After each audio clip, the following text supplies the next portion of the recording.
Village to village డాంబర్ రోడ్డుకి 2 ఎకరాల 8 గుంటల భూమి. విలేజ్ టు విలేజ్ డాంబర్ రోడ్డుకి 2 ఎకరాల 8 గుంటల భూమి ఉన్నది.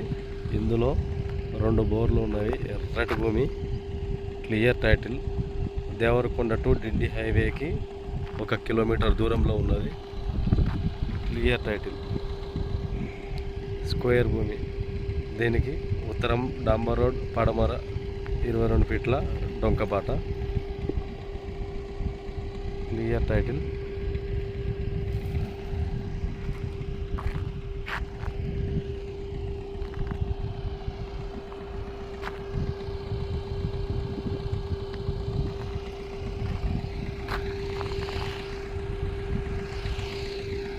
ఈ ల్యాండ్ వచ్చేసి చందంపేట మండలం, Polapalli revenue, Gannerlapalli village. Survey number 400.